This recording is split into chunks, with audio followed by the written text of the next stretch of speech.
There's a big spotlight on tiny Lithuania.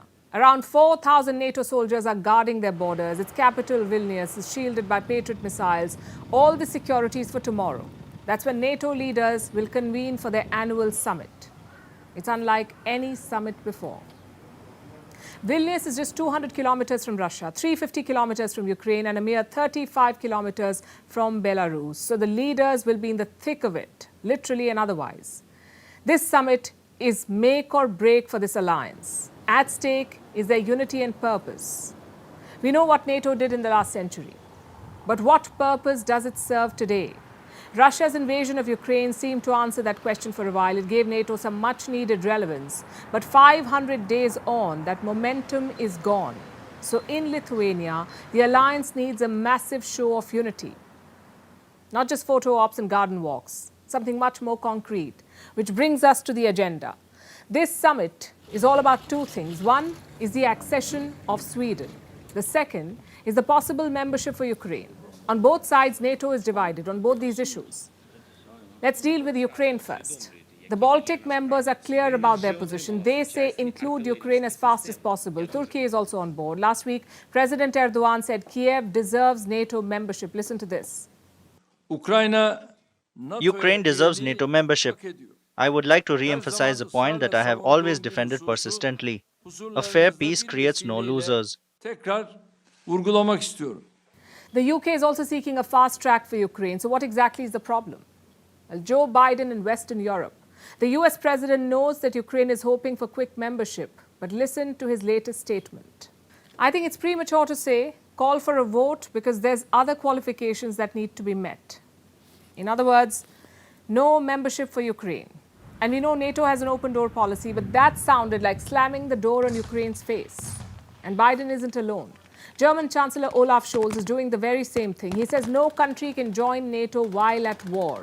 Now, these two votes are very important. The US is the largest military power in NATO, and Germany is the biggest European economy, so their support is key to inviting Ukraine. If that doesn't happen, Zelensky will be hoping for the next best thing, like some sort of guarantees. One suggestion is that some parts of Ukraine can join NATO.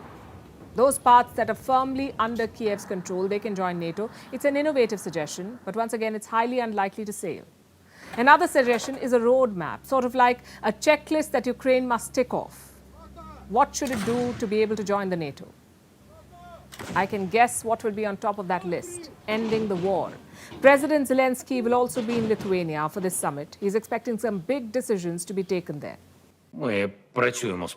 We are working with our partners. We are working on security guarantees. We are also working on helping our partners to make some conclusions for this upcoming NATO summit meeting. And we would like to have all the decisions to be made during the summit. What does this tell you about NATO and Ukraine? A, the alliance is not united, and B, it's not serious about Ukraine. Just look at what Joe Biden is doing for Sweden. They applied for NATO membership last year. Biden is bending over backwards to get them included. In Sweden's case, the roles are reversed. Turkey and Hungary are blocking the membership. And what is Joe Biden doing? On Sunday, he spoke to President Erdogan. He also dangled the sale of the F-16 fighter jets to Turkey. And did it work? Well, Erdogan says he's ready to back Sweden, but he has a condition. The European Union must restart talks to include Turkey in their bloc for them to join the EU. So it's a typical quid pro quo. Sweden can enter NATO if Turkey can enter the EU. Now, some quick background here. Turkey became an EU candidate back in 1999. But the membership talks have been stalled since 2016. They've been waiting all these years to become a member of the European Union. The reason is quite simple: human rights concerns. But now Erdogan has a perfect opportunity. Entry into the EU could be the answer to Turkey's economic woes. The question is, how will Brussels respond? We should get some idea at the NATO summit tomorrow. First, come and open the way for Turkey at the European Union. And then we will open the way for Sweden, just as we did for Finland. I expressed this to Mr. Biden last night, and I have to underline it again in Vilnius too. The European Union has a very structured process of enlargement, and with a very, very clear set of steps that need to be taken by all candidate countries, and even for by those that wish to become candidate countries, and you cannot link the two processes. But if you compare these two examples, Sweden and Ukraine, the story becomes quite clear. Sweden is one of the richest countries in Europe. Their military is powerful, their economy is strong, so NATO is more than happy to include them. But Ukraine is the opposite. Their army needs Western assistance, and their economy is spiraling. So what does NATO do? Turn the other way. Now, I know what some people will say about this. Isn't it NATO's choice to invite or not invite members? Well, it is. Why would they include Ukraine and drag themselves into a war? It's a fair point, but then be consistent.